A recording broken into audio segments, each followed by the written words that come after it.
kampir bo'lsa hamchi qizdan chiroyli ko'rinaveradi. Qo'lda sog'ilgan bilan apparatda sog'ilgani razницasi bo'ladi. Qibray tumaniga biz Barbaros Maslinni bir vaqtning o'zida bitta sigir sog'adigan apparatimizni olib kelib ishlatib ko'rsatib berdik. Xudo xohlasa ishlashlari zo'r, og'izlari ham juda ham mayin chiqadi. Mana masalan 4 ta 5 ta sigir bo'ladigan bo'lsa, necha yillab ish beradimi bu? Yillab ish beradi, faqat buni tavsiya etilgan vaqti bor. 700 soatdan 1000 soatgacha. Voy, unaqa bizlarda. Ha, o'shani hisobini olasiz-da, vaqt bilan almashtirasiz. Umumiy sog'ishni shu boshqaryapti. Bunisini har birini alohida regrovka qiladi.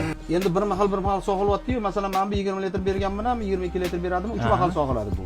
Ha.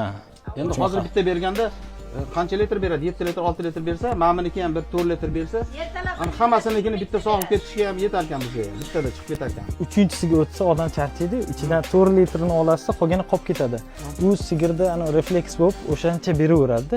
Mana bu apparat oxirigacha sog'ib oladi. 4 litringiz keyinchalik 5 litrga oshadi. Chunki sigir oxirigacha sog'ib olsangiz, o'zi nima bo'ladi? Hozirgacha to'lish kerak. Bu o'zi to'laveradi. Qarang, ichida poplavogi bor. Sut to'lib ketsa, e'tiborsiz qolsangiz, to'lib mana buni yopadi, o'zi vakuumni yopadi. Hovuni yopsa bo'ldi, o'zi avtomatik to'xtab qoladi. Sog'maydi-da, bu massaj qiladi ichida. Endi sekin o'rganib ketadi-da.